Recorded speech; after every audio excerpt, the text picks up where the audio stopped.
৩,০০০ টাকা বাবাকে গুনে দিচ্ছিলাম আমি। অনেক চুল উঠে, তা দেখো এরকম ভাবে চুল উঠলে তো আমার মাথাতে আর চুল থাকবে না।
বারান্দাটা তো গোটাটাই নেপানো হয়ে গিয়েছিল আমার, ভালো করেও তো নেপে নিয়েছিলাম। এইদিকে আমি নুরো বালতিটাকেও নিয়ে যাচ্ছি এখন উলুনটাতে নেপে নেব বলে, উলুনটা এখন নেপে নেব গোটাটাই।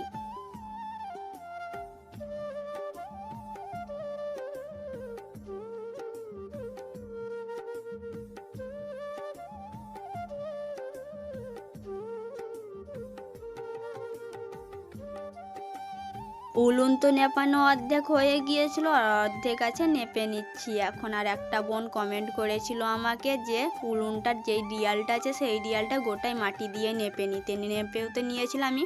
ঘরে অনেক কাজ ছিল তো তখন নেপা হতো না, অনেক ঘরে কাজ ছিল বলে। আর বোন বলেছিল বলে রান্না করেছিলাম তো কালকে, তখনই আমি নেপে নিয়েছিলাম, তাই তোমাদের সঙ্গে অতটুকু ভিডিওটা শেয়ার করতে পারিনি।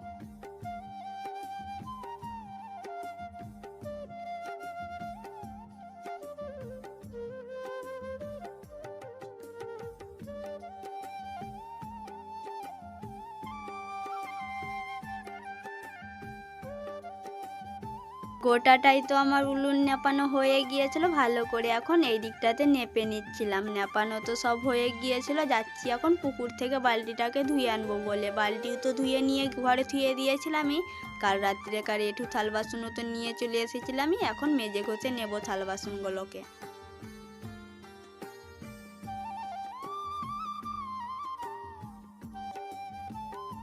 পুকুরের জলে তো থাল বাসনগুলোকে জল বুলিয়ে নিয়েছিলামই, সার্ফ ছাই দিয়ে এখন মেজে ঘষে নিচ্ছি সব থালা বাসনগুলোকে।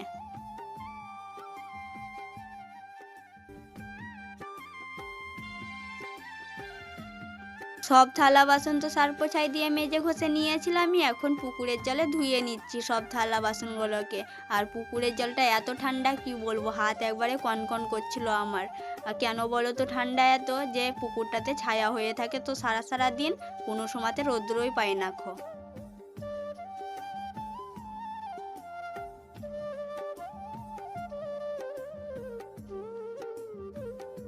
থালা বাসন তো আমি ধুচ্ছিলামই, আর তো বেশি ছিল না, এখন থালা বাসন ধুয়ে নিচ্ছি এখন।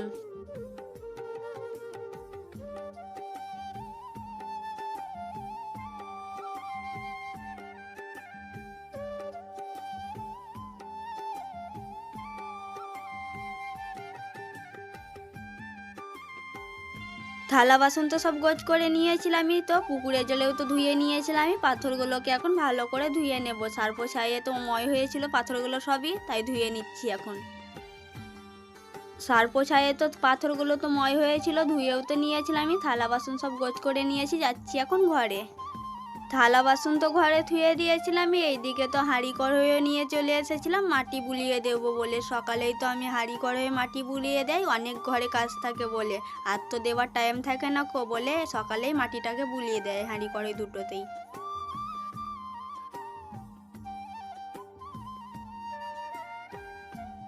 কড়াইয়ে তো মাটি বোলানো হয়ে গিয়েছিল আমার, এইদিকে তো হাঁড়িটাতেও তো বুলিয়ে নিয়েছিলামই, কলেও তো জল দিয়ে দিয়েছিল, বোতল তো সব গুছ করেও নিয়েছিলামই ধামাতে করে, যাচ্ছি এখন জল আনতে।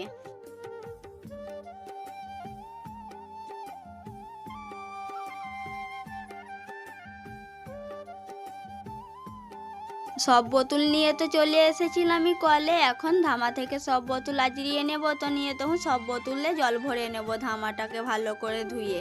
আর এদিকে দেখো বোতল তো আজরাবার মতো জায়গা আছে, যে কলতলাটা ছাপিয়ে নেই বলে, জলে তো ছাপিয়েছিল 2-3 দিন ধরে। আর এইদিকে দেখো বোতল তো আমি আজরিয়ে নিয়েছিলামই, বোতলে এখন জল ভরে নিচ্ছি।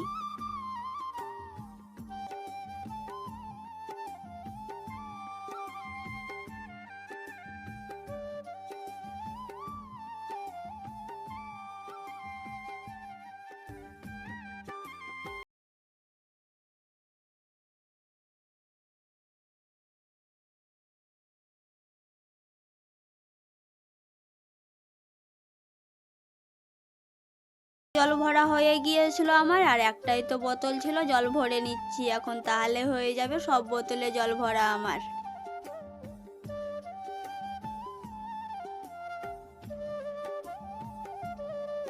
সব বোতলে তো জল ভরা হয়ে গিয়েছিল আমার, এইদিকে তো আমি সব বোতল গোছ করেও নিয়েছিলামই ধামাতে করে, যাচ্ছি এখন ঘরে ধুয়ে দেবো বলে। জল তো ঘরে ধুয়ে দিয়েছিলামই, এইদিকে তো আমি চানও করে চলে এসেছিলামই, এখন মাথা আঁচড়িয়ে নিচ্ছি। মাথা তো আঁচড়ানো হয়ে গিয়েছিল আমার, এইদিকে আমি সিঁথিতে সিঁদুর ঠেকিয়ে নিচ্ছিলাম। আর একটা দিদি ভাই আমাকে কমেন্ট করেছিল যে তুমি ছোট্ট করে সিঁদুর পরবে, তাহলে তোমাকে দেখতে আরও ভালো লাগবে। মাথা তো আঁচড়ানো হয়ে গিয়েছিল, সিঁথিতে তো সিঁদুরও ঠেকিয়ে নিয়েছিলামই, আর মাথার চুল তো এখনো ভিজে হয়ে আছে, শুকোয়নি তো।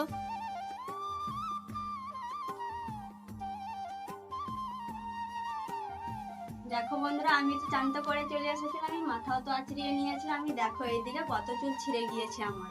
তাই এটার জন্য কি তেল ব্যবহার করতে হবে বলো তো আমাকে।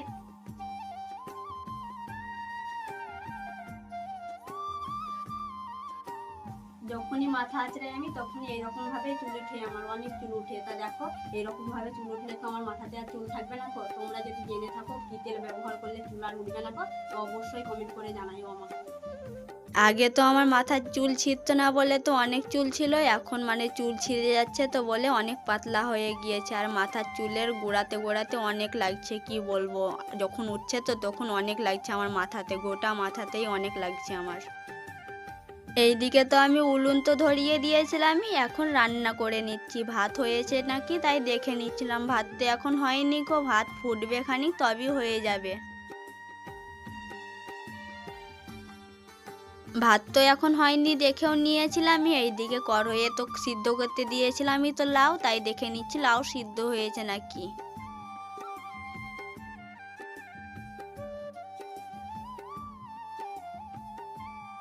লাউ সিদ্ধ তো দেখে নিলামই, সিদ্ধ তো হয়ে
ভাতের মাছ ঝরিয়ে নিচ্ছি।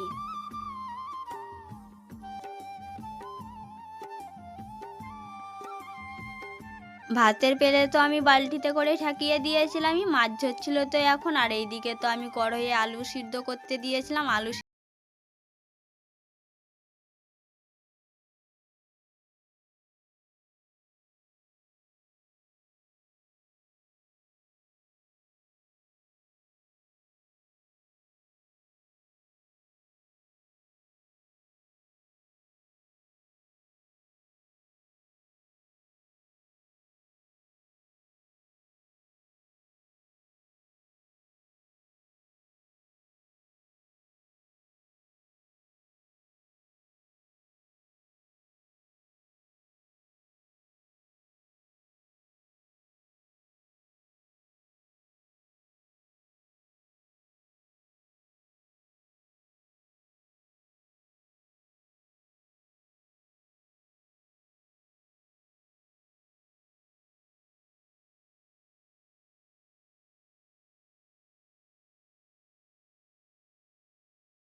মাছের পিসগুলো তো আমি ভেজে নিয়েছিলামই, এখন তুলে নিচ্ছি।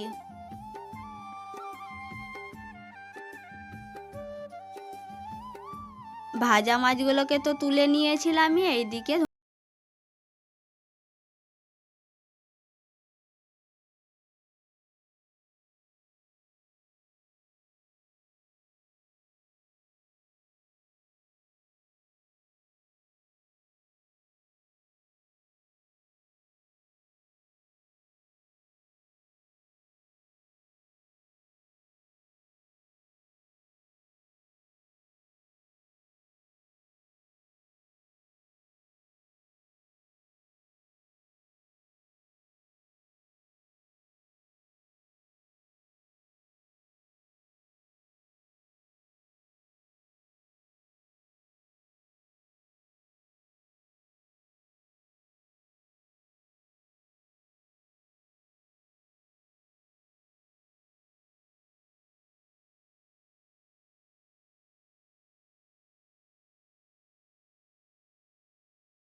থালা বাসনগুলোকে তো পুকুরের জলে জল বুলিয়ে নিয়েছিলামই, এখন সার্পোছাই দিয়ে দেবে দেবে মেজে নিচ্ছি। সার্পোছাইয়ে তো সব থালা বাসন মেজে ঘষে নিয়েছিলামই, এখন ধুয়ে নিচ্ছি পুকুরের জলে। আর বালতিটাতে তো গোছ করে নিচ্ছি এখন আমি একবারেই।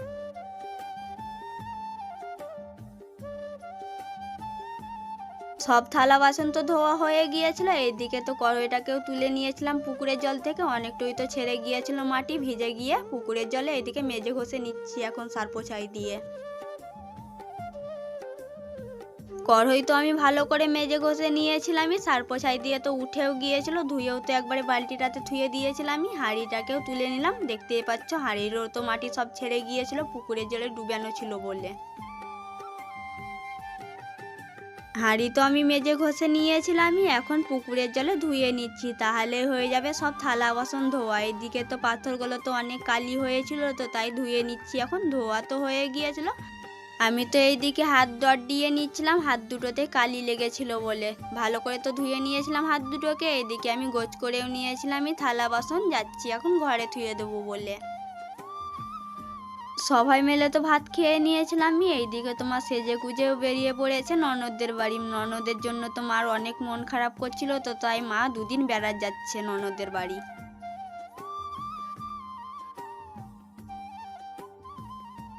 তোমরা অবাক যাচ্ছে যে এতগুলো পয়সা আমি কোথায় পেলাম আর কেন এবার নিয়ে এসেছি এখানে, তোমাদেরকে সব বলবো আমি। তাই আমাদের তো ধান ঝরানো হয়ে গিয়েছে সবই, অর্ধেক তো ধান বিক্রি করেও চলে এসেছিল বাবা। আর এতগুলো পয়সা এখন বাকি পড়ে আছে অনেক জায়গাতে দোকানে, তাই বাকি এখন বাবা মিটার যাবে সব জায়গাতে। তো দোকানে আছে 5,000 টাকা বাকি, তো আর কাপড়ের দোকানে আছে 6,000 টাকা বাকি, সব বাকি মিটিয়ে দেবে। আর ধান লাগিয়েছিল তো ওই জলের পয়সাও পাবে, তাই বাবা জলের পয়সাটাও এখন দিয়ে আসবে।